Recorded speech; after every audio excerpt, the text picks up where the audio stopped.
Welcome. My name is Mary Rizzo. I'm an associate professor of history at Rutgers University in Newark. I am a co-founder and one of the authors of the book Baltimore's Black Arts Then and Now: Behind the Scenes of a Collaborative Public Humanities Project, which is, of course, why we're here tonight. And I really want to thank you all so much for coming tonight. Appreciate you spending this time with us to learn more about our book and our project. And we figured, that the best way to celebrate a project like ours, a book like ours, which is deeply rooted in community and collaboration, was to center it around a panel conversation, which is going to feature some of the most brilliant poets, educators, and public historians I know, who also happen to be my collaborators on the Chicory Revitalization Project and writers in this wonderful new volume. But as MC of tonight's festivities, right, mostly my job is to kind of get out of the way and let these brilliant people offer you their wisdom, right? But before we get to that, I do think it's necessary for me to set the scene a little bit. I'm assuming that some folks who are joining us tonight may not be that familiar with the Chicory Revitalization Project. And you might have heard about the book, but you don't know a lot about the project. And in which case, then I think you really need to understand the book. You have to understand the project. But to understand the project, you have to go back and understand Chicory Magazine and why we felt so compelled that we created a public humanities project around this magazine that we have been working on for 8 years now. So we've been doing this work for a really, really long time. So allow me to channel one of my cultural role models, Sophia Petrillo from the Golden Girls, and start with this. Picture it. Baltimore, 1966. Sam Cornish is a 30-year-old Black man who has just returned to his hometown after a stint in the Army. He's always was a reader, loved going to Pratt Library, but he had just recently started writing poetry. And by 1966, he was actually the author of two poetry chapbooks. The first is called In This Corner in 1964, and the second is called People Beneath the Window, which was published in 1965. And both were published by local Baltimore publishers. And the poetry that Sam is writing weaves together history and the present, and really speaks from the point of view of the regular people who are living in Baltimore. And it really shows us their perspective on life in this city. So he's beginning to get a little bit of a name for himself as an author. And so when the Enoch Pratt Free Library gets some money in 1965 from the federal government to help improve literacy in the city, librarians Evelyn Levy and Thelma Bell, and Thelma was the first Black children's librarian in the history of Pratt Library, envision using that money from the federal government to sponsor programs in the neighborhoods that will reach young people who would never otherwise set foot in the downtown branches of the library. And they feel that Cornish, who grew up in poverty on Baltimore's West Side, is going to be the person who can relate to these young people. So they hire him as their neighborhood liaison. And it works amazingly. He and the kids get along great, and they begin to experiment. Right? They hold book and movie discussions. They even try to make their own movie, which, if anyone has any of this footage, I would love to see it, but I think it's lost. But what gets them most excited is the idea of creating their own magazine. And for Cornish, this is an opportunity for Baltimore to have its own little magazine, like Leroy Jones and Diane DiPrima's Floating Bear, for example, but with a twist. Whereas Floating Bear and the other New York literary magazines are focused on publishing professionals and sort of the most avant-garde writing of their era, Cornish wants the magazine, which he calls Chicory, to be for, quote, people who don't like to write but have something to say. The poems that would be published in Chicory would be published as submitted, not edited to conform to literary standards of any kind. Instead, they would capture, in his words, quote, the music of language in the inner city. Even snippets of overheard conversation would be published as poetry. And I just want to say that these decisions seem simple, but they're actually really profound. And they are a profound refusal of the racism of that moment in time when Black people were often seen as culturally deficient and in need of becoming more like middle class white people in order to succeed. A belief, so sadly, that officials today in our moment in time are espousing yet again. So Chicory in 1966 is instead asserting that regular people have ideas and creativity that is worth sharing. They just needed a space and a platform to do it. And Chicory was going to be that space and that platform. So, with the help of four more editors, Chicory grew from its first small print run in November 1966 to circulating hundreds of copies, including to a national mailing list. Then there was an anthology of Chicory poems that was published in 1969 by the Association Press, which you can actually find on the Internet Archive if you want to take a look at it. And then in 1983, Enoch Pratt Free Library stopped publishing it, which is when the second part of our story comes in. And I'm going to read a little bit from our book to continue that. In 2014, while conducting research about Baltimore for my book Come and Be Shocked, Baltimore Beyond John Waters and the Wire, I came across a reference to Chicory in a boosterish book from the early 1980s. What first struck me was the magazine's longevity. Few similar artistic projects funded through the war on poverty lasted so long, and it being described as an African American community poetry magazine. The next time I went to Baltimore, I made an appointment at Pratt Library to take a look. When they wheeled out a book cart piled over with bound volumes, I did not know that the course of my career as a public historian would be changed by the content of its pages. I sat there all day and the next, flipping through the issues, photographing them because there was so much I couldn't possibly read it all in the time I had. I realized quickly that this was an important document of the past. Its pages reverberated with the voices of Baltimore, of working class Black life, especially youth, in one of the most politically and socially tumultuous eras in U.S. history. That it was mainly poetry added to its power. Poetry has been the language for some of the most visceral descriptions of the Black experience in U.S. history. The lyrics of spirituals that pointed people toward freedom and code. Dunbar's image of a smiling mask hiding pain. Hugh's explosive dream deferred. Angelou, rising, rising. As I learned more about its genesis, founder, and editors from archival documents and newspaper articles, I realized the magazine existed in a world of efforts similar to what Mark Nowak calls social poetics, which he defines as, quote, a radically public poetics, a poetics for and by the working class people who read it, analyze it, and produce it within their struggles. In Chicory's world of efforts, artists fundamentally consider the intersectionality of race and class while prioritizing art by working class people. As I learned more about Chicory and situated in these artistic traditions, I thought about words like community and public, words that public historians and humanists constantly invoke. Was there an overlap? Possibly a way to amplify the echoes in this radical community poetry magazine of the past and help them resonate into the present through a public humanities project? Since 2017, a group of former Chicory editors, university-based scholars, librarians, poets, teachers, and youth in Baltimore have collaborated to do just that. Calling ourselves the Chicory Revitalization Project since 2018, we use Chicory to catalyze intergenerational civic dialogue around social justice, place, and race through writing workshops, public events, digitization of the magazine, and social media. Our most ambitious collaboration, a traveling exhibit co-created by a team of 38 people across 3 states titled Soul of the Butterfly, Chicory Magazine and Baltimore's Black Arts Activism, has been on tour throughout the Baltimore region since 2022. And in 2024, team members Victor Rogers, Devlin Waddell, and Kevin Johnson Jr. launched a new Chicory publication, bringing the project back to its roots.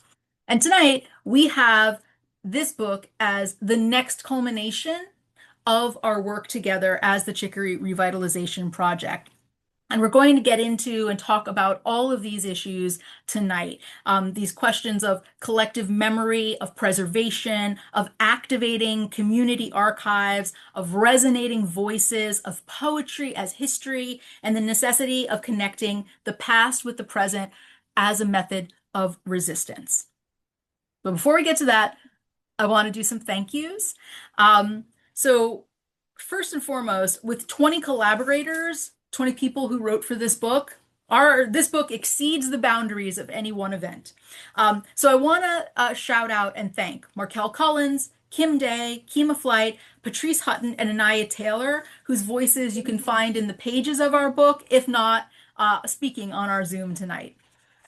Um, I also want to thank our folks at the University of Iowa Press. First of all, Annie Valk and Teresa Mangum, who are the editors of the Humanities and Public Life series at the Press, which is the series our book is published in. Annie and Teresa like immediately grasped what we are trying to do in this project and understood the vision of the book as well. And their support has been just extraordinary, and I am very, very deeply grateful to them.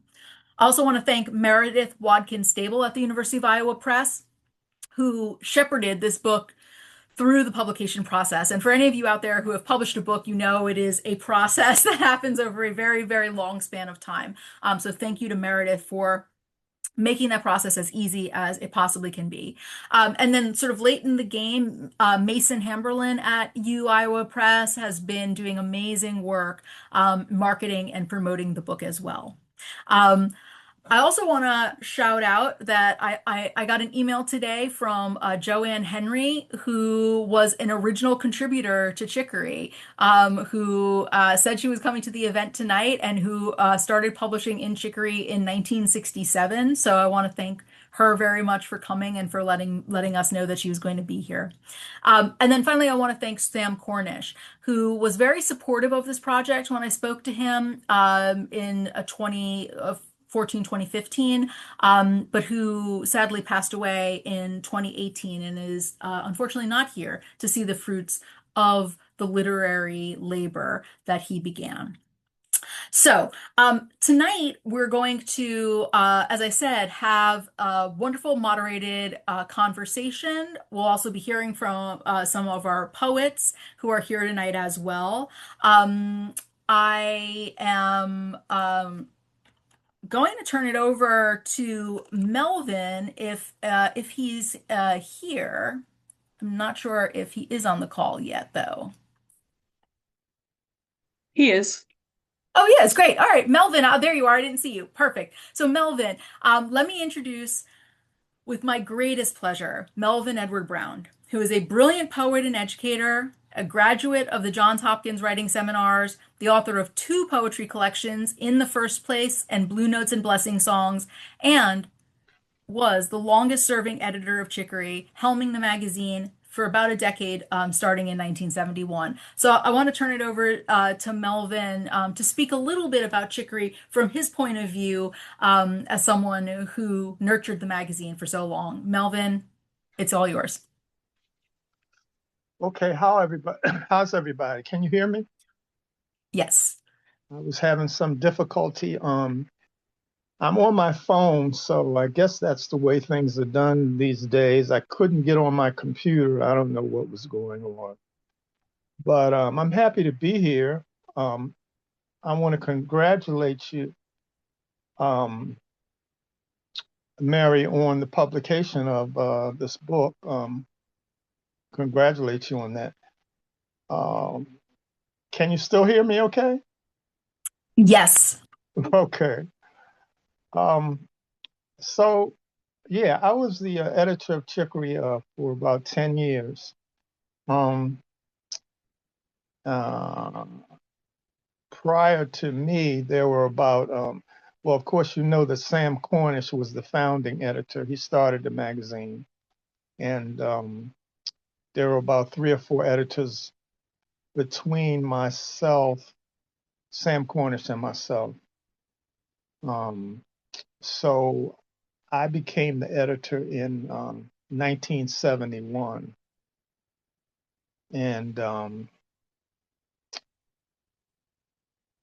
I sort of became a poet and an editor at the same time. Um, I was living in East Baltimore in a project called Perkins Homes at the time. And I was working at a library, and that's where I discovered Chicory, at the library. And once I discovered it, I as I said, I had begun to write poetry, and when I discovered Chicory, and I found out there was some place in Baltimore where you could have your work published. That's when I took my work to the editor at that time. His name was Augustus Brathwaite, and he worked for the library, and he was a student at Peabody. And as a result of taking my poetry to him and getting it published in Chicory, I sort of hung around and I became his assistant editor. And after he moved on, and he was originally from Jamaica, he moved on, he moved back home, and I became the editor of Chicory. Um, um, and then I had to figure out, what direction I was going to take the magazine in. Um, at that point in time, I had not met the founding editor, Sam Cornish. Um, so everything that I gathered about Chicory, I gathered from materials that I'd read about. Um, so um, I began conducting different writers' workshops around the city of Baltimore um, to get material for Chicory. Um, at the time, there were people that were active on the scene. There was the poet Lucille Clifton, who I became friends with, Mary Carter Smith, um, Eugenia Collier, who was a writer and a critic. And, I was in my early 20s. So these were people who encouraged me and supported me and helped me get my footing. It was a different Baltimore back then. I don't know how to paint a picture of it for um, younger people, but it was very different. As I said, I grew up in the Perkins Homes projects, which they're tearing down. There were the Poe projects, Murphy Homes, Flag House, Lafayette, and I would go to community action centers in these different housing projects and conduct impromptu writing workshops with young people there who were interested in poetry. And so um, I would encourage a lot of young people to write. I would also visit um, schools and various programs around the city to conduct writing workshops. Um, Chicory, as a magazine at that time, had a variety of contributors. Any given issue might have some, a senior in it and a child that maybe was 9 or 10, um, along with a person who was a seasoned writer who had been writing for a long while. So um, sometimes there were some issues were devoted to a particular group. Um, there was issues devoted to there were a couple of issues devoted to penal institutions, the prison in Jessup, um, prison in downtown Baltimore, uh, um, Eastern High School, um, different programs around the city. But most of the issues were just a combination of different different people. Um, what else can I say about it?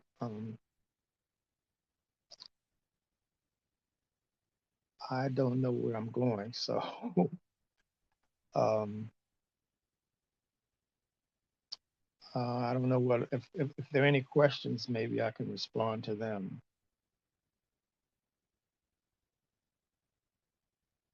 Yeah, well, I think we will take some questions after our panel, Melvin. So thank Okay. you. Appreciate that insight into Chicory from your perspective as an editor. Um, Mhm. and so before we get into the panel, we're going to have a reading. So I'm going to invite um, Victor Rogers, who I'll introduce to read. So, Victor Rogers, who also goes by Slangston Hughes, is a poet, writer, and national slam champion based out of Baltimore. He's the founder of the seven-time champion Slamageddon Baltimore Adult Slam Team and the author of Slangwidge Arts and Griot Glimpses. And this is such a great title, God's Favorite Breakdance Move. So, I'm gonna pass it off to Victor. Baltimore's a row house with a marble stair, charm city with a ghetto hair, a mansion there. Your faces are black, yellow, brown, red, and white. Baltimore's okay, but it's not all right. Schools of higher learning turn out scores of cracked eggheads, dropout grade there or PhD. Your mind can still be dead. You're crying as the sun shines, happy in the night. Baltimore's okay, but it's not all right. Many a godly palace, many ways to praise, many ways to erase your soul off evil olden days. New slaves and native victims. Hope the boss will see the light. Baltimore's okay, but it's not all right. Oh, you gotta be more, be more. Yes, yes, yes. You gotta be more.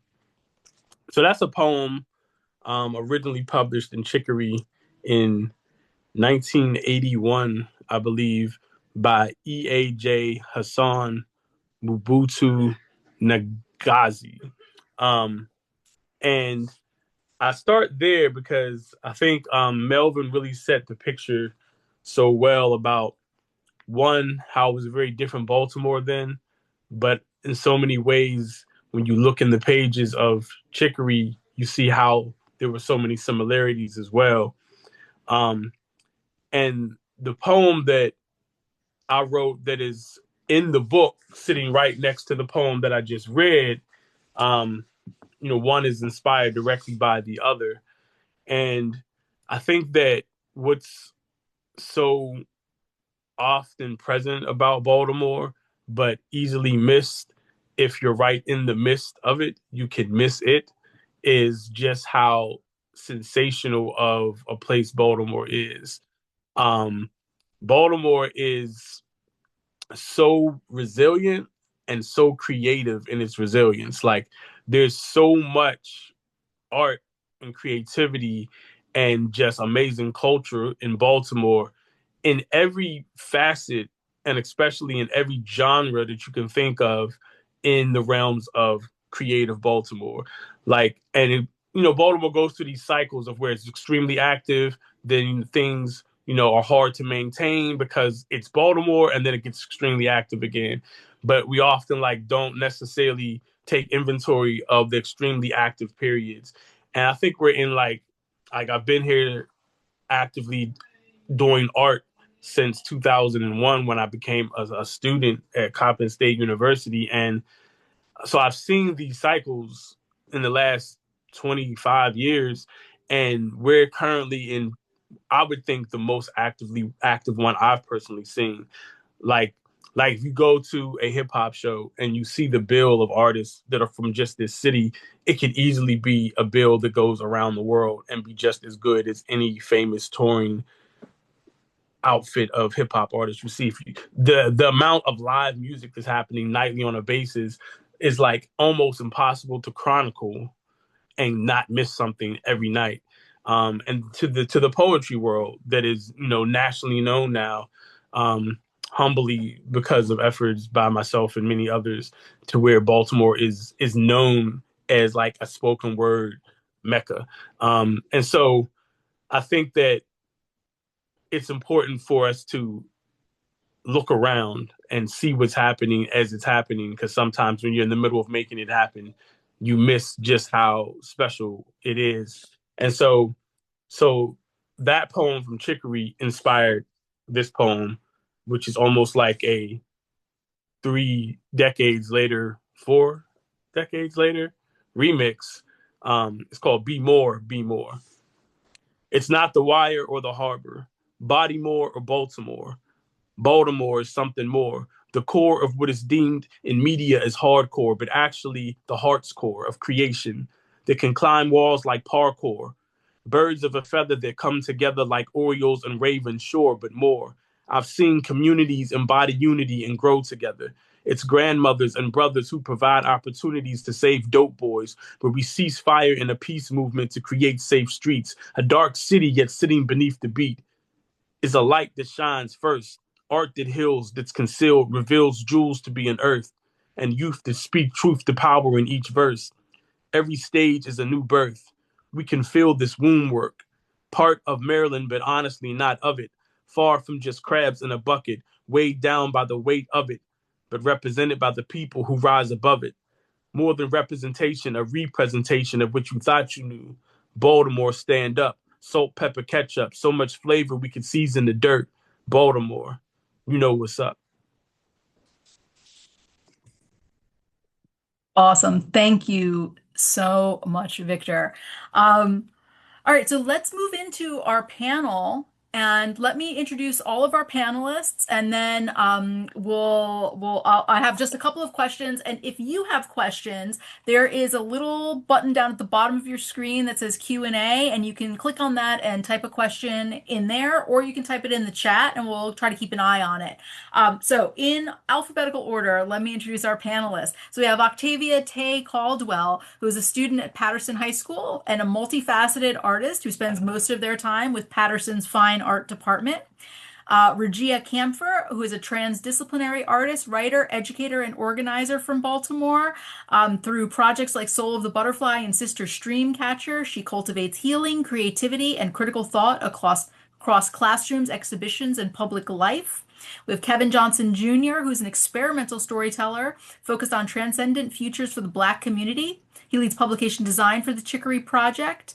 One of his current projects is Existence Beyond Code, which explores AI's impacts on Black narratives. And he also has co-authored Knox Rocks with his wife and their son, focusing on neurodiverse visibility. Excuse me.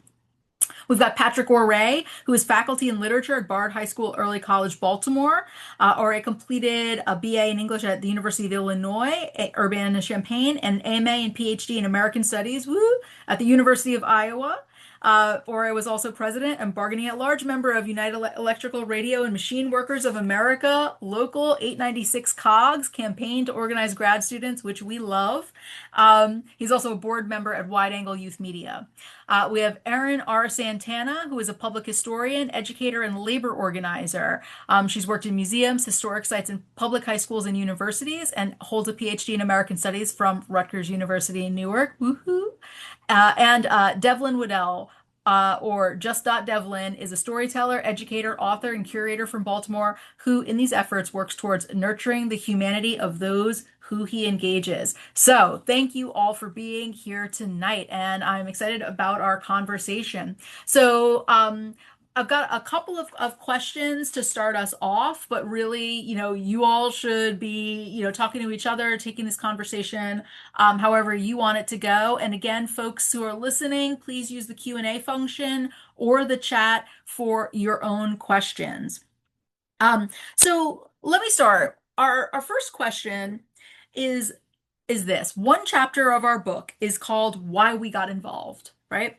And so I'm just wondering if you can talk about exactly that. Why did you get involved in this project and become part of the Chicory Revitalization Project? What appealed to you about this idea, and how did it fit with your own work? And I might pass this one off to Patrick to start, who I think wants to read a little bit from his one of his chapters in our book. Thanks, everybody. Very excited to be here to see all these faces, all these participants. Yay for those of us in American studies who are also labor organizers. And thank you for this opportunity. And opportunity is just that. Like, I was excited about being part of this because, um, as an Americanist, I was always into the public humanities, like project-based learning, in essence, is what I really dig, about what we were able to accomplish here.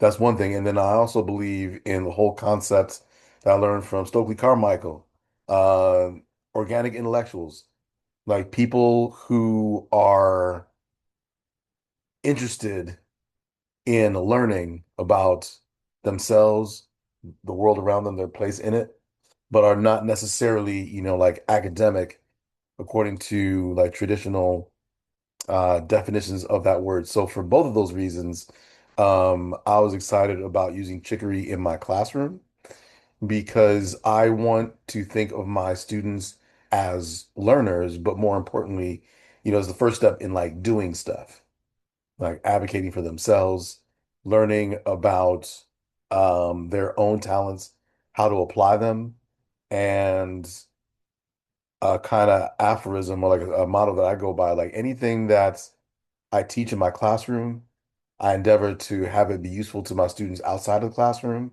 And whatever my students bring into the classroom, I want them to find use in it in their learning environments as well. So I don't make a distinction between those two because I hope that we would all be organic intellectuals. Like we want to learn.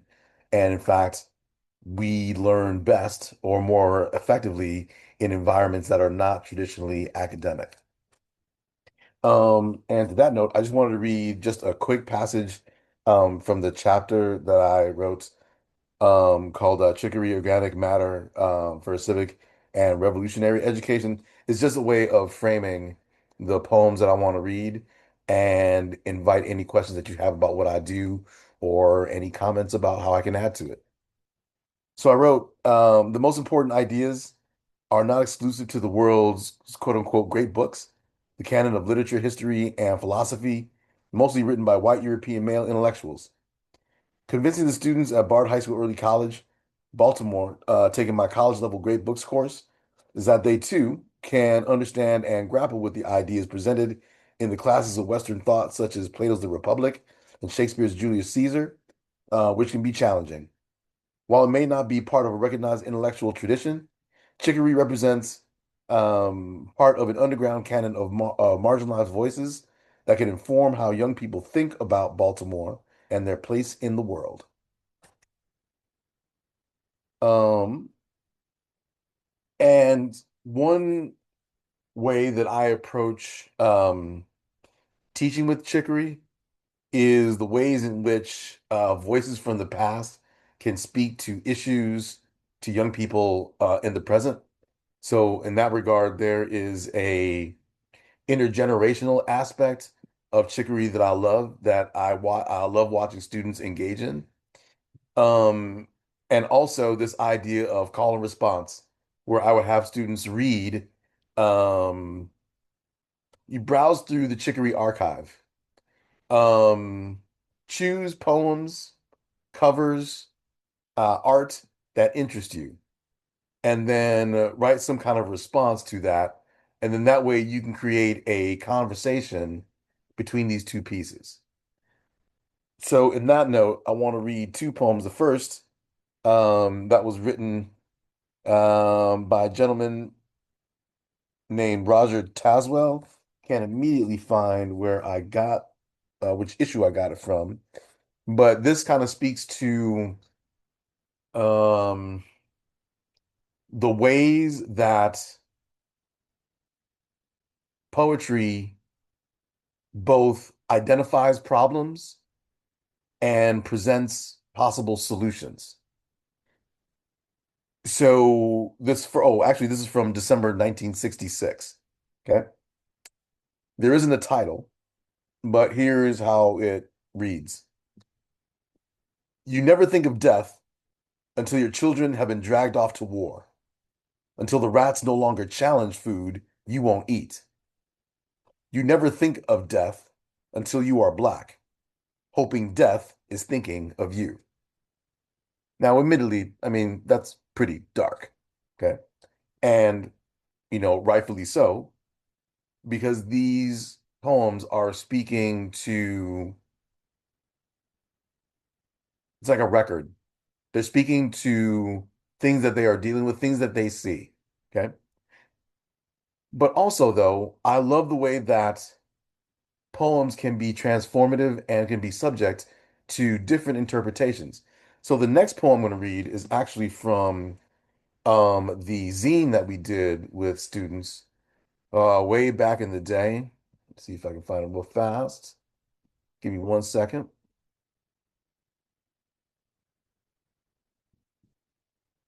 So this is the poem that was written in response to Roger Tazwell's poem.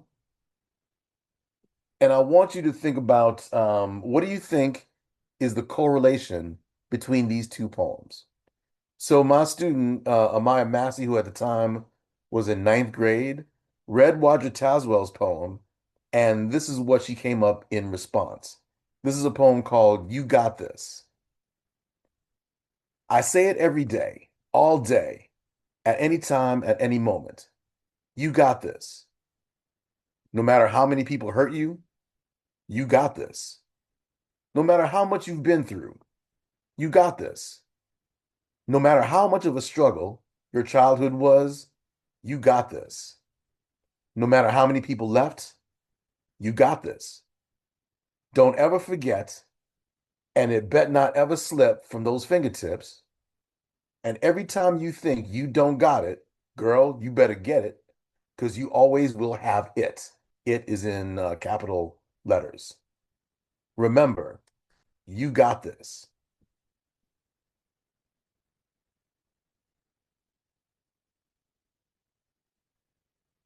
So, in this learning moment, okay, um, would anybody, not to hold a class, but just really quickly, can anybody venture a guess as to what it is that this student saw in Roger Tazwell's poem that seemed very dark and very dreadful, like almost like hopeless, and to turn it into this poem?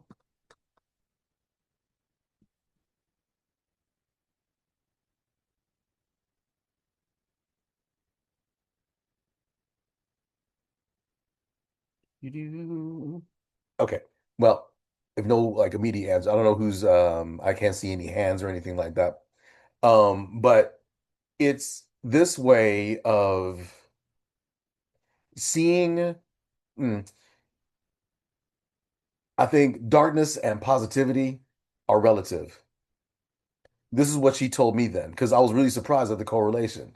And I was amazed at how the very dreary words of Roger Tazwell, at least seemingly so, resulted in her poem. And she told me that, I didn't necessarily see um like lack of agency or hopelessness in the poem. What she saw was truth, like like one part of a presentation of a problem. Okay.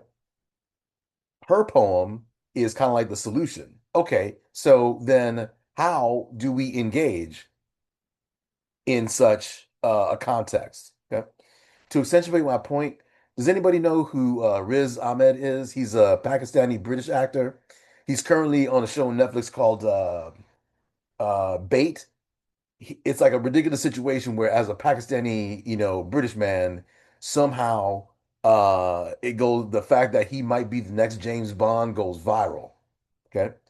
I only mention him because he also really has this really cool clip. You can find it on YouTube where he talks about um to be or not to be in is that Macbeth?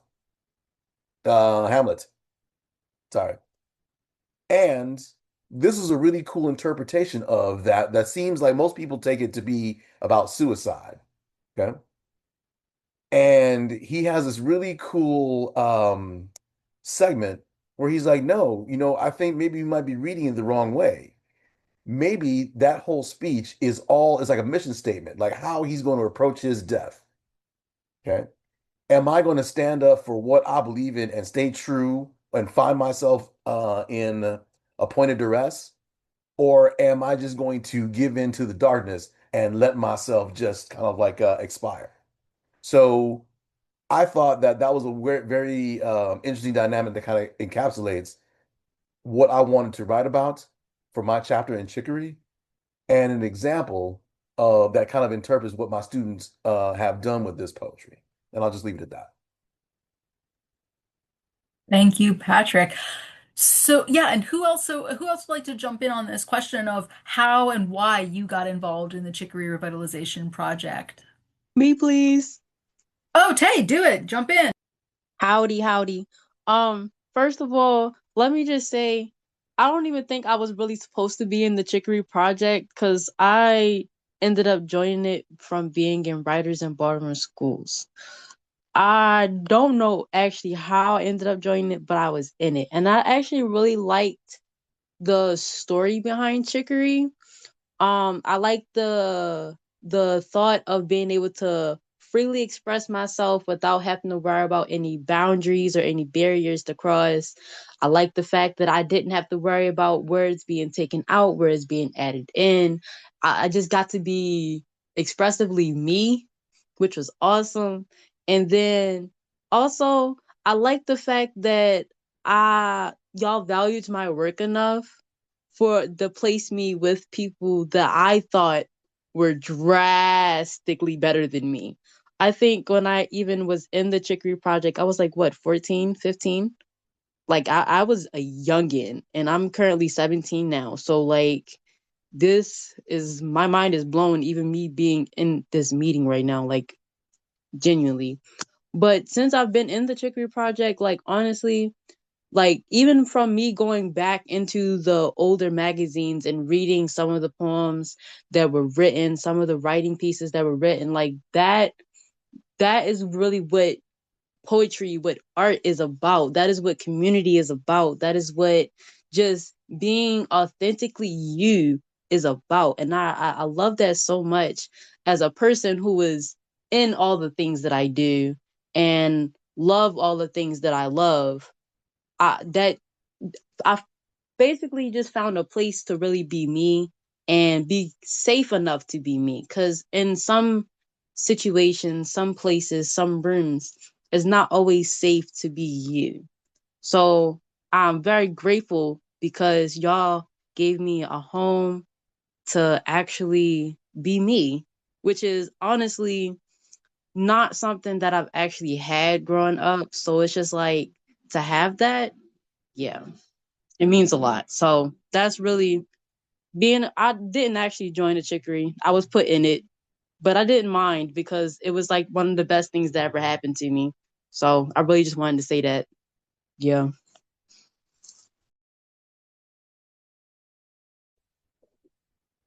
Thank you for that, Tay. That is really special. Not everybody has to answer every question, but does anyone else want to jump in on this question again about why you got involved? I can see a few words. Go for it, Regina. So I got involved with Chicory, not just as a creative writing instructor, but just because I really thought that uh, Chicory was a very interesting concept. One, because I had always been fascinated about learning about the Black arts movement, and I had always heard kind of about different locations, like that contributed to it. And I'd never known kind of how Baltimore participated in that time. I know we had a very active district in the Black Arts District with, Billie Holiday and musicians and all of these kinds of things. But I was kind of interested in learning a little bit more about not even just the context of what people were talking about during the 60s and the 80s, but the fact that it's not even just kind of these poems or uh, kind of essays that people contributed to, but also these beautiful artworks. And so I thought it was just a beautiful way of kind of getting in touch with history in Baltimore that we don't really get taught in school, because we're not really taught about Baltimore's history exclusively when we're in school. And so I thought, why not join a project to activate these archives in a way that will allow kind of this intergenerational kind of dialogue between the past and the present. Um, and I think this is a very important resource that everyone should know, because I was very excited when I learned about it. And I was really excited to teach it to students so that they could learn about it. Um, and I will continue to feel that way about the project even after kind of we figure out new ways of activating it and expanding. Um, and so, yeah, my involvement with Chicory kind of came about as just like kind of birthing this new thing where we had this resource that was kind of hidden in these institutions of the public library, which I like always love going to the local library. And so the fact that it's not only broadened my horizon around the Black arts movement for Baltimore, but also thinking about archives differently, thinking about preservation differently, thinking about legacy differently. Um, and I think it kind of just shows you how history is like just indivisible from everything that we do. And I hope to continue to learn a lot more from Chicory because there's so much content. Like it's just there's so many. I think there's 104 issues, and I think I've read maybe like 25 of them. So there's still so much more to explore, and I think I got involved um, just to have more pride in my relationship with Baltimore because I'm from here. And this is just something I always share with people because it's our history. And I think our history should be known. These people's voices are important.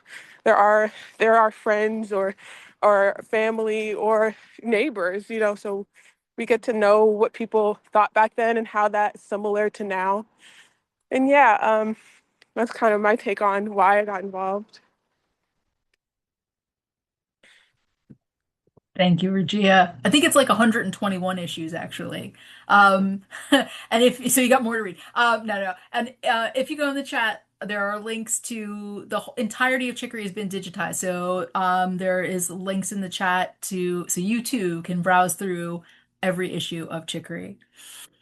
Um, any last takers on this question, or should I move on? Or Erin, go ahead, please. Yeah, I'll briefly say, so I was the graduate assistant working for Mary at Rutgers Newark on this project during its exhibit phase. And in terms of why, I'd say that Rutgers Newark's American Studies program is one of the best in the country and maybe the world at actually engaging doctoral students in what could be called, publicly engaged scholarship or whatever buzzword, but basically how to use traditionally kind of academic ivory tower tools like archival research to actually further collective liberation. And in this project in particular, as a former high school teacher, I was really interested in bridging K-12 and higher ed, working with high school teachers, high school students. And so that was an amazing opportunity for me as a kind of burgeoning scholar to break down those barriers, and it's in a way harder than even maybe writing a dissertation to really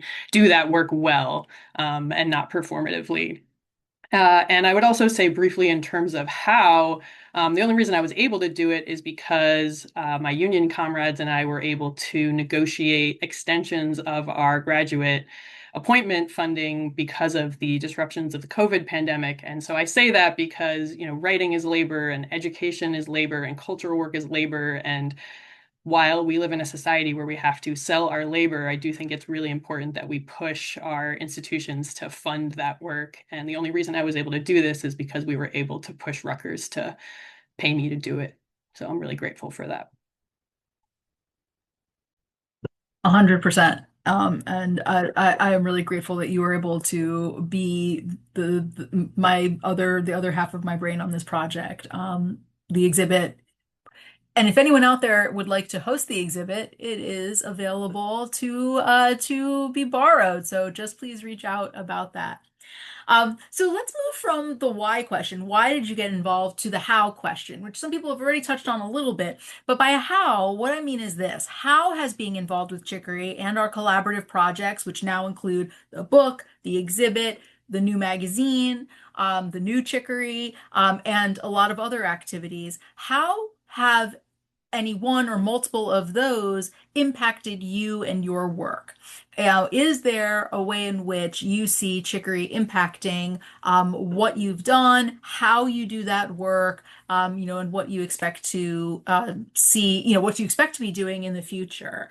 Um, I'm kind of looking at some of my new Chicory project people here, so Devlin, Kevin, and Victor, but obviously open to anybody. So, how has being involved in this project impacted you in the work that you do? Who wants to start us off? Could I? Yeah, Tay, get us started, and then we'll go around. Yeah. Okay. Like honestly, it's gonna be like so fast. But me the first of all, the Chicory project, one, thank God, because if I wasn't in the project, I don't even think I would be able to do half the stuff that I do now. From being in the Chicory Project and just being in poetry in general, I have gotten a better stage presence. I have become more articulate. I understand things just on a whole nother level, but I think that also comes with age, I guess. But just I understand things better. Um, and I really am glad that I was in Chicory Project because from being in the Chicory Project, I write better. Because I write better, it's just everything else, it just comes way more smoothly. Like I had an essay that I had to do for English, and of course it was opinion based. Once it's opinion based, you don't gotta tell me nothing. Did that, got a full 100% on it, and my teacher used it as an exemplar for her next class. That's how good it was. Like, and if I wasn't in this program and in this project and all of that good stuff, yeah, I probably would have failed. Not gonna lie. Definitely probably would have failed. But I passed, and I actually, fingers crossed, I'm on a pathway to way bigger things just from all of the skills and the knowledge and just the community that I got from being in Chicory. So yes, Chicory is impacting me so greatly. And nothing is a coincidence. So everything happens for a reason. You too can get 100 on your next essay if you read and get involved with us on the Chicory 400, Project. That is a 400%. guarantee. Who, who wants to jump in next? So the question was how? Yeah, how has it impacted you and the work that you're doing? I think, interestingly enough, it's more of a formalization of the work that I've been doing since I realized I had voice about 20 years ago. And most of that work had been done with either Vic or Kevin.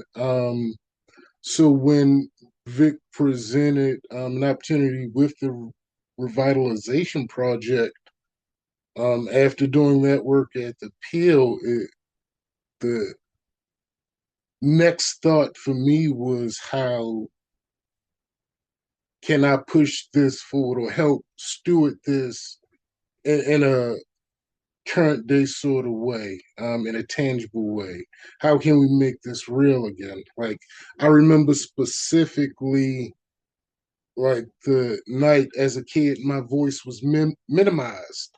And it wasn't until late 20s, early 30s that I found voice again. So just the idea of amplification is sort of has been everything.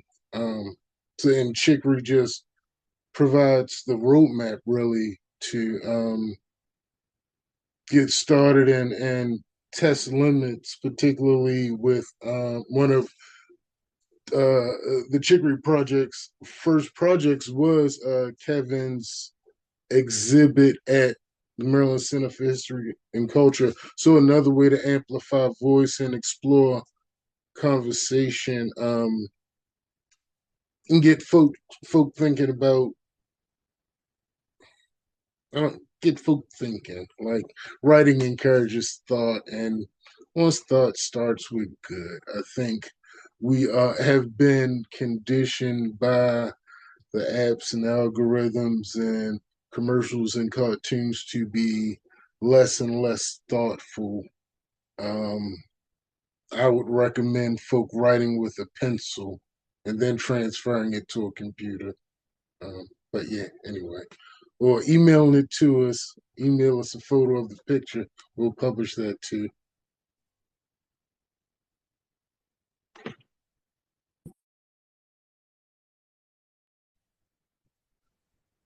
I can hop in there. Thanks, Kevin.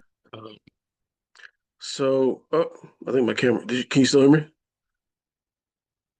Okay. Yeah, we can So as hear long as you. you Your guys can still camera's hear me, off. I'll work on the technical issues after I'm done answering. But for me, I joined Chicory through Devlin and Victor, through their introduction to the project and through the history of the work. And I think for me now, the magazine's history is very much like a lens and a mirror for my own work. So I think it's a lens in that, I'm looking through Chicory's archive and I'm only, I think, 30 or 40 um, issues in. So I know I still have a way to go too, but I'm looking through the archive and looking through the archive through my own work and asking kind of, what would have been legible to those editors and what might have been recognized in that time in the same way that a lot of contemporary literary institutions I think don't. Chicory was very much a field in which everyone, whether they were amateur or expert or professional in terms of artist, writer, anything in between, they had a space and they had a voice there. And now I'm even going through those archives. I'm kind of seeing my own preoccupations, the own topics that I write about, whether it's rhythm or grief or survival or being a father, all of that reflected in the concerns of writers that were published decades before I was born. And so seeing that sort of continuity in the work is extremely impactful, is extremely influential. But the conditions that produced the necessity for chicory haven't been resolved. They still exist. They might have mutated a little bit, become less visible in some ways and more visible in others, but the work of making them visible through this art and through this work continues. And I'm working in the new iteration of the magazine as lead of marketing and publication design. So that means I'm responsible for how chicory appears in the world now and how it reaches eyes that might not even know how to look for it. And by continuing that and seeing my own work beginning to shift, I just know that even though it's a slow work, it's an intentional work. It requires knowing what you are doing and why, how it's reflecting on the history that existed before you, and how it's going to be accessible to everyone that's reading the new issue. So, I joined Chicory because I needed to be where the work is rooted. And the work is rooted here in the city, in these archives, um, in this collective and communal practice, I think, that we're all participating in of making visible what a lot of people would prefer to ignore. The magazine's history is my own history now. And I'm really excited that its future is what we're making now, what we're building now. Next week we'll be at Brooklyn Zine Fair with Chicory, introducing it to an audience that may have never heard of it before. Bringing Baltimore to Brooklyn in that way, bringing our history to Brooklyn in that way, and sharing it with so many is really exciting. So, I definitely appreciate the opportunity. I appreciate how it's impacted my work. Appreciate you, Mary, Devlin, Victor, for allowing me to be a part of it.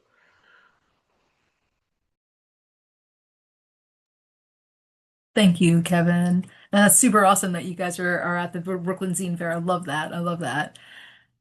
Um, Anyone else want to jump in on the how question? As I'm sitting here looking out the window, I can see the moon just starting to peek above the trees.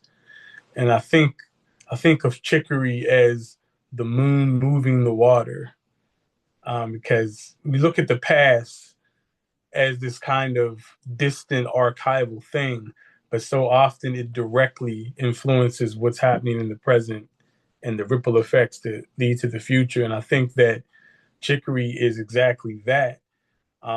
It is influencing what we're doing now, and it remains, in this legacy of this authentic microphone for people who have something to say, and we just happen to be the people speaking into it now. But I think the work that we're doing now is about not just walking away from the microphone, but leaving it on for other people who have something to say. So, as a weird metaphorical poet person, that's kind of how I see what we're doing now and continuing to do being directly related to what came before and the how. I love that, and I love I love working with poets, by the way, because like the brilliance is amazing. And there was Victor's like referencing there was this line that the Afro-American newspaper used to talk about chicory and called it the most authentic microphone of Black folks talking ever devised. And I really do think about that metaphor of the microphone a lot. And that a microphone is a way to amplify voice like outward, but also you can pass the mic. And like by passing the mic, you can create a dialogue and you can give other people that space. And so, I think that that really does resonate with the kind of things that we are trying to do and our sort of core values as well. So, yeah, 100%. Let's talk a little bit about collaboration. So, I know we've got a good representation of folks who consider themselves public historians or public humanities folks here tonight. And collaboration is really central to our project and to our mission. We've really tried to make sure that our project is as non-hierarchical and as horizontal, I think, as possible. And so I guess what I'm wondering is if there's someone who's here tonight who's thinking about their own kind of collaborative projects, whether that is in the sort of like public facing, kind of history oriented world, or it's a collaborative project that, is more about the kind of creative expression piece. What do you think, like what advice could you give them based on what we've done with collaboration, that might help them as they move forward? So, collaboration. What would you say, we've learned from working together that you might offer as advice for other folks?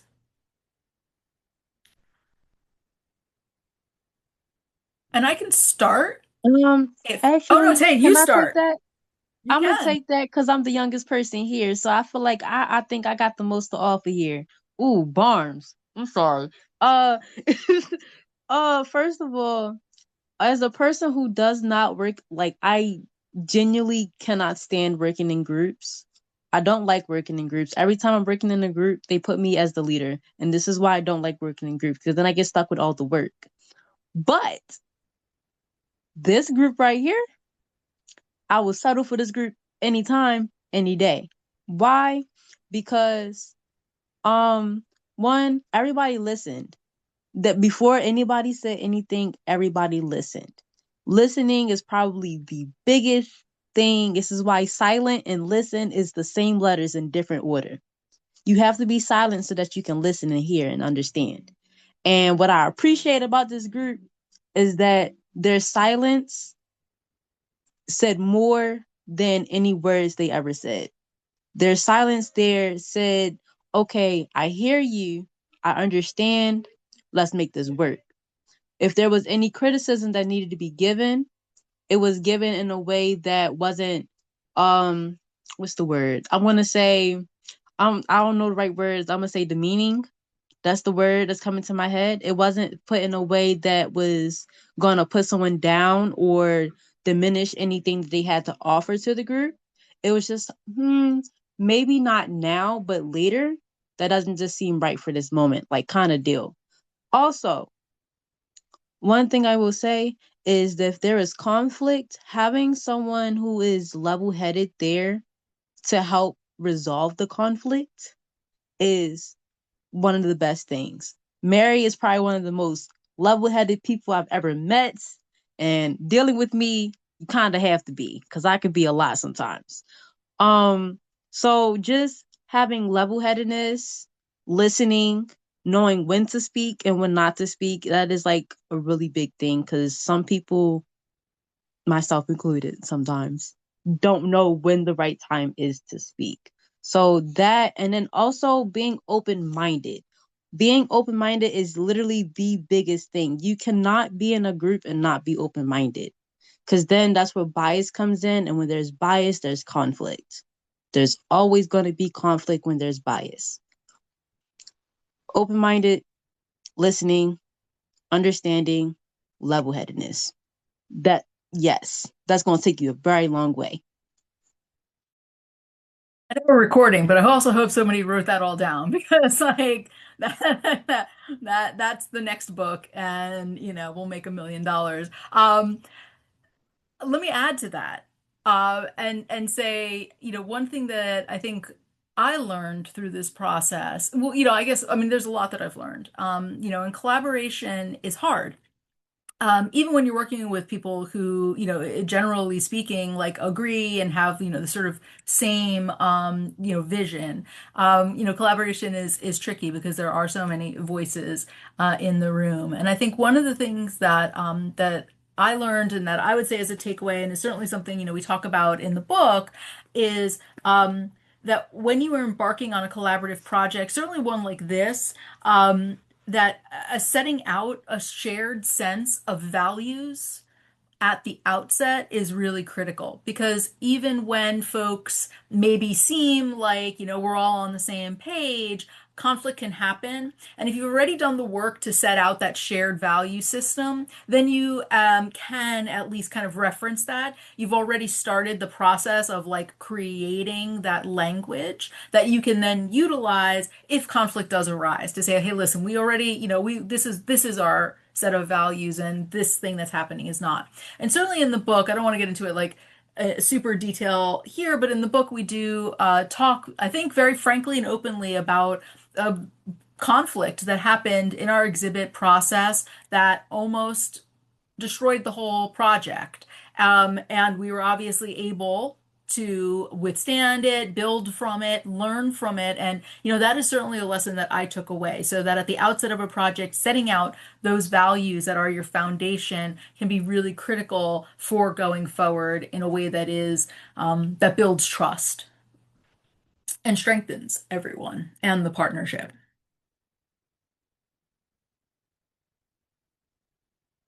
Anyone else want to jump in on collaboration?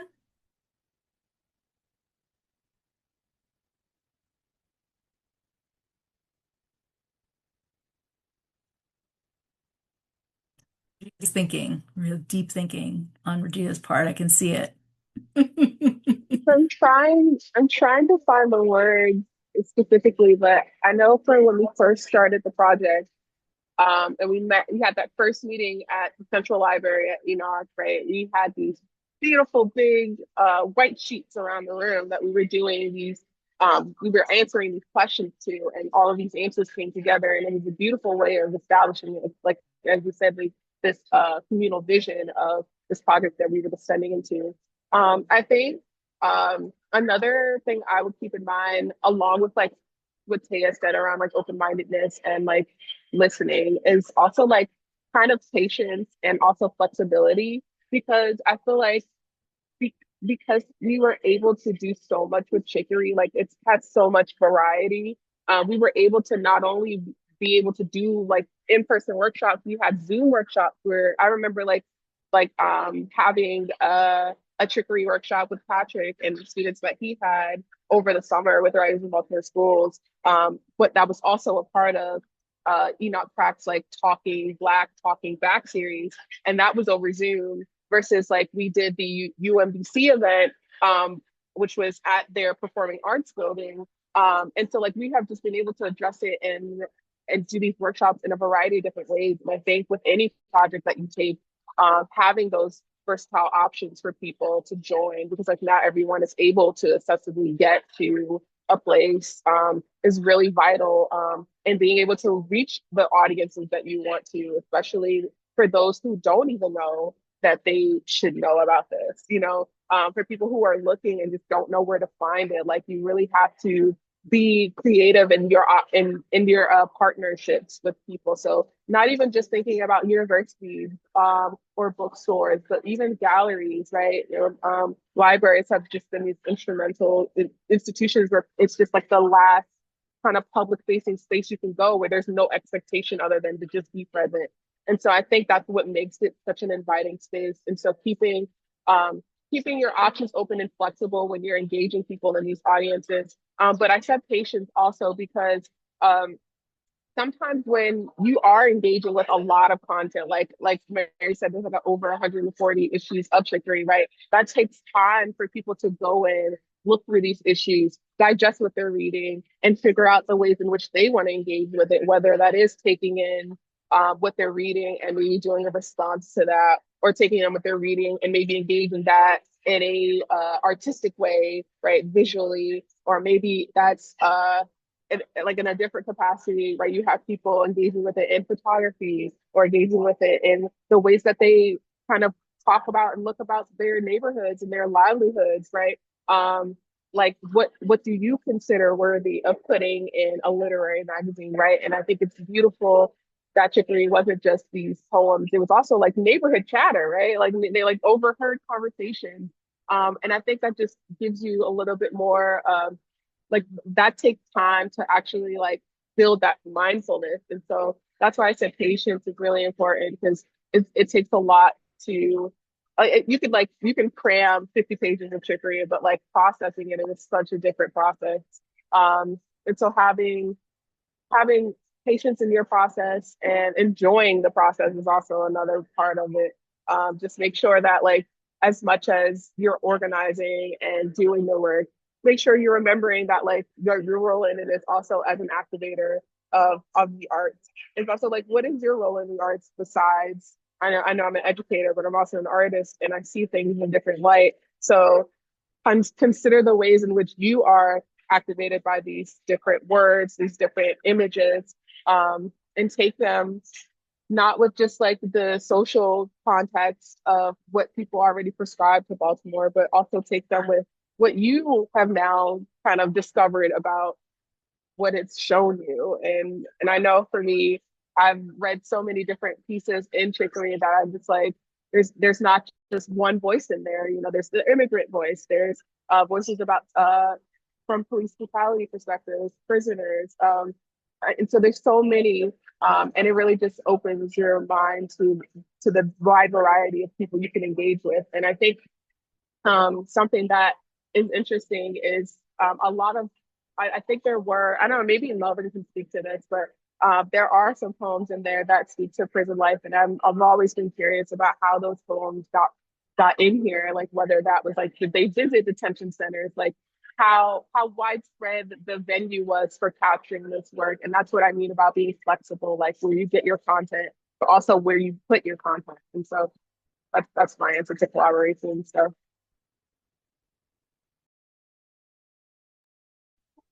I'll just shout out, it's in the chat, but the Regia is the mastermind behind an event that we're having this weekend. If you're in Baltimore, on Saturday, join us if you can at Red Emma's for Between the Lines, Memory, Erasure, and Reimagining Baltimore through Chicory Magazine, which will start at 1 p.m. at Red Emma's, and the link is in the chat.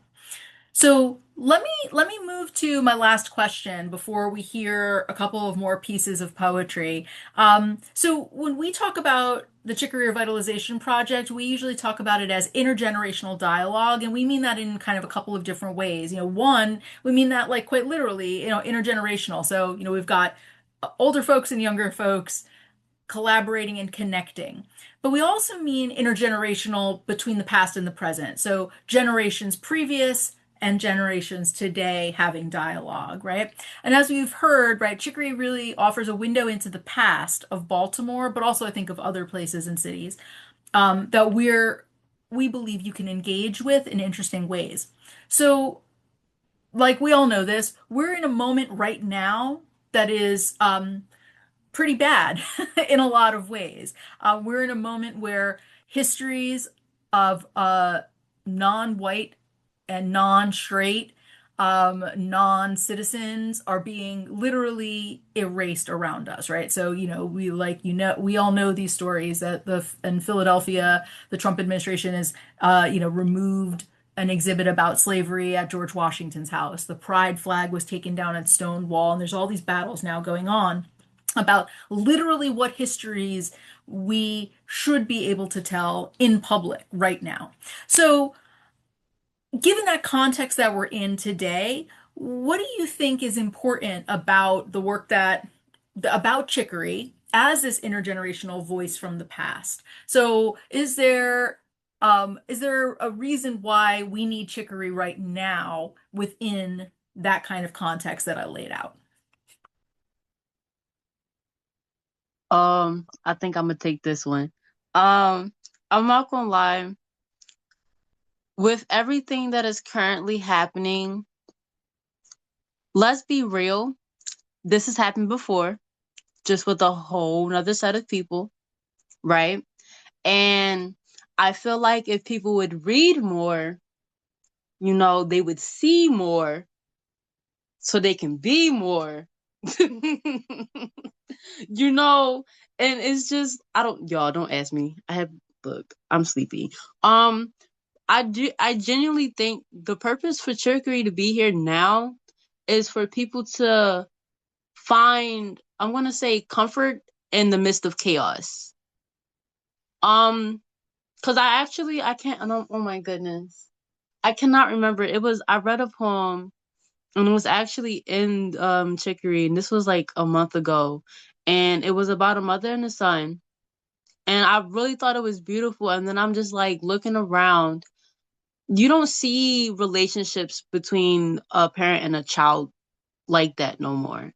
Nowadays it's your kids pretty much see you as ATM, or your kids see you as a Uber, or a chef, or you got to be all of these things instead of just being a mom or just being a dad. Sometimes we need someone to just be a mom or just be a dad, and nowadays a lot of kids do not have that. Chicory is the foundation for that. Yes, I think that's all I need to say. Wrap it up. Who else wants to jump in on this our last question before we close out with some poetry? Why chicory now, given what's going on in the world? I mean, I think Um, the oh, go oh, ahead. go, no, I just have to She mute, cultivate my thoughts. mute, Go ahead. muted before I did. Um, because and my camera's out again. All right, we can keep going. Because the conditions, I think that made chicory necessary are still here. Um, there's I think if you've worked as a writer in any sort of professional space, or even not in a professional space, even in like a community space, there's I think a kind of like literary establishment that still only publishes voices that it recognizes. And it still assumes that its readers live in particular neighborhoods and hold particular degrees, speak in particular registers and using particular vocabulary. And I think the gap between what gets published and what actually lives in Baltimore still remains pretty wide. I think Chicory helps to fill that gap by starting from the assumption that everybody has something worth saying, and expertise is not required for entry, just authenticity. And that the poem that somebody is writing on their lunch break matters just as much as a poem written in a workshop. We're, as you said, Mary, we're living through another moment of federal retrenchment, of funding pulled from community programs, um, of the poor being told to participate maximally while resources shrink. Chicory's original funding came from a community action program, which itself was contested and a product of political will that could and did evaporate. We need Chicory because we need models of how to build with what we have and how to make literature from the materials at hand and how to sustain um, collective practice when institutions that should support it disappear. Um, we're in the work of making things visible. Again, like I said earlier, that the what power and people in power in a lot of places prefer to ignore, and that never ends. It only changes form. Chicory is the form that I think the work takes now for us.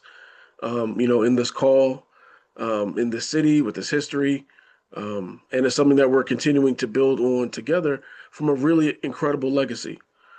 So. Thank you. Patrick, please. I was gonna say that like zines, um, I think that they're like a repository, do it yourself. Like people have things to say, and you don't need great big fancy publications to get the word out or to organize around. I have interesting conversations in like pubs, coffee shops with folks every day who I would think I have nothing in common with and probably wouldn't talk to otherwise. I think that, especially in this moment, we are taught to, first of all, a whole bunch of misinformation. And when we want to silo ourselves, and we've forgotten how to talk to people. Okay.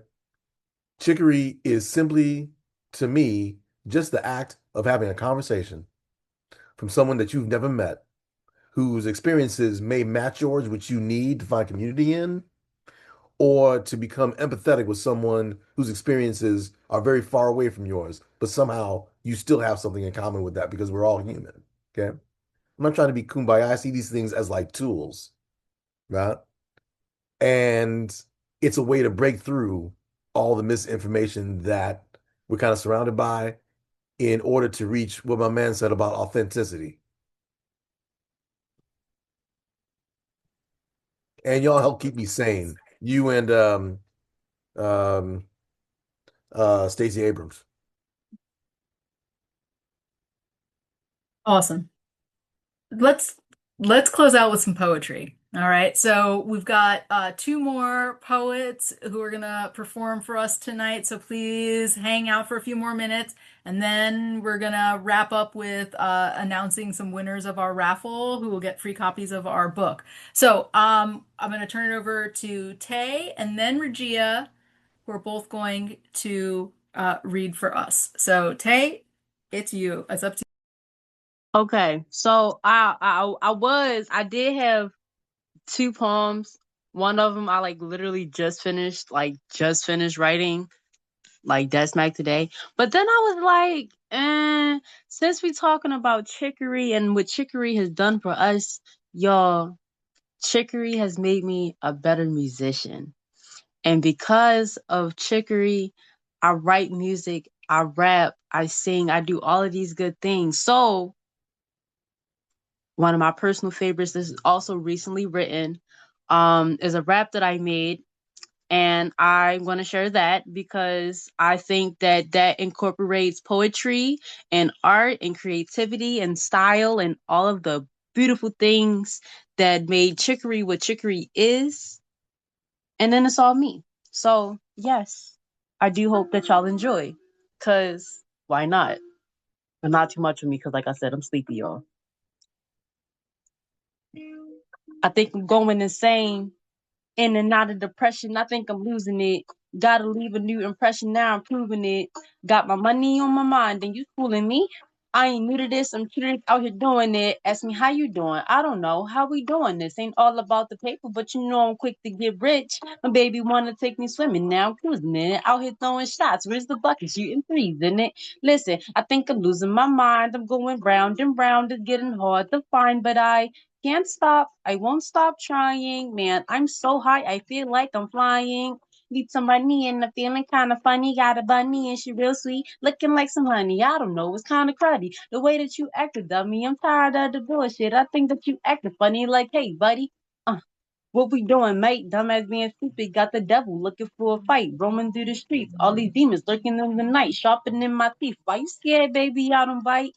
Call me butter, cause baby, I'm on a roll. I didn't stutter. Let me get this freak show on the road. You know, I'm told the crown shit's real as gold. Low blow, no flow. Yeah, my mama's a no-show.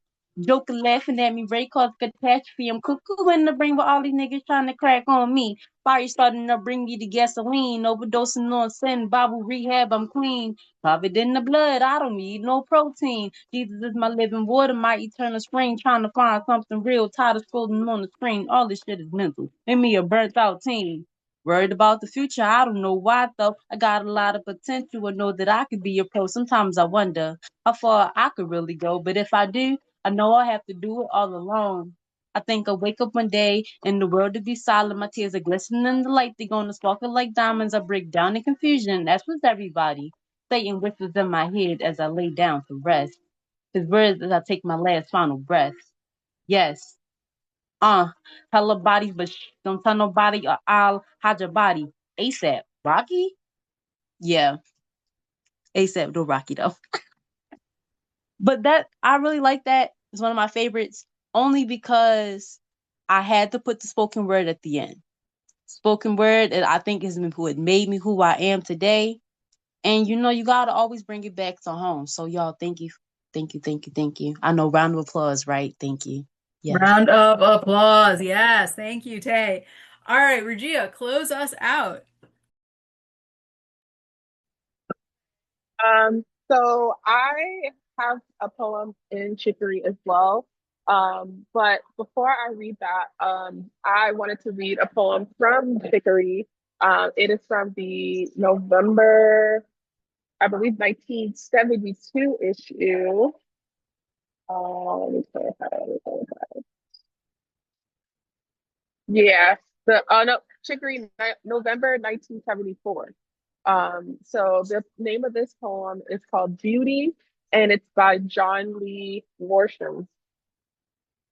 God made this earth with beauty in mind, but man made beauty so hard to find. He has cut down the trees and dug up the land. He has left no place for beauty to stand. But it is not too late to make things right, to put back the trees and to make the sky bright. To make this work, we must all do our share, to let God know we really do care. It won't be easy and it won't be fun, but to bring beauty back, it must be done. When we are gone, our children will know, because our work this beauty will show. So think real hard and also fast. Do you want this beauty forever to last? So that's the poem Beauty by John Lee Worsham. And I write a lot about environmental issues. I think Cleo Dungy has a essay that proclaims all writing is environmental writing. And so this poem is one that I read at the City Lit Festival when we presented there on Chicory. And it's called All That We Can. My professor said if we're having difficulty with this writing assignment, that we are thinking too big. So I'm trying to think small. I am witnessing, others witnessing the mess, the existential crisis, the grief, the racism, the generational trauma of life, along with witnessing climate change, political wars, pollution, smaller. Coral reefs are losing their color because they are being bleached away, burned away from the earth's, the ocean's fever. And what can I, an adult that is big, but also a bug to the ocean, what can I do with this? All that we can. I read this on an Instagram post, all that we can, until we can no longer hear it, smell, taste it, see it, feel it, sense it moving through space, feel from it, smaller, breathe. Our bodies are little homes too, trying to fit in a godly spirit that can only be whole in space, smaller. I just want you to care about water issues. That's the poem that I have in the Chicory poem. So those are the kind of poems that kind of have a conversation with each other. Awesome. Thank you so much, Regia. Woo. All right. And one more time, we've got an event for folks in Baltimore this coming Saturday at Red Emma. So please join us there. It will be at starting at 1 p.m. And you can RSVP, but you certainly don't have to. I just want, oh, and there will be free merch. What other reason do you need? I just want to thank everyone for being here tonight, and I really, really want to thank my panelists, my collaborators, the folks that we have been working together on this for many years now. And I'm so proud of us that we have made this beautiful book, which you now have access to if you can get it wherever you get your books. But certainly, we would love it if you didn't get it from the evil corporation and instead It's bought it, for available example, at from, Red Lemon. So if you yeah, come buy to it at Red Emma's, at Red or you Lemon, can buy it from the University of Iowa Press, and there is a discount code on the website. And I am told it is also raffle time. We are going to give away two free copies of our book. Drum roll, please. So Christina, do you wanna pop on and say who won the raffle, or do Here, you? an exciting time. We are doing a cross check, the randomization about the number corresponded to when you registered. Who are winners? Joanne Henry! Yay! If you could send us your mailing address in the private chat, that would be amazing. And Patrice Hutton. Is Patrice still here? Yes, I think so. I see it. Yay! A big yeah. Wonderful. I saw her name twice before, but now I see it once. Fantastic. Congratulations to our winners, and congratulations to all of you who purchase a copy of this amazing book. Thank I you. And thank you to everyone. We will make sure this event has been recorded, so it'll be available on our YouTube channel. And I want to again just thank everyone for coming on tonight and for joining us. Thank you all, and have a wonderful rest of your evening. Good night, everybody.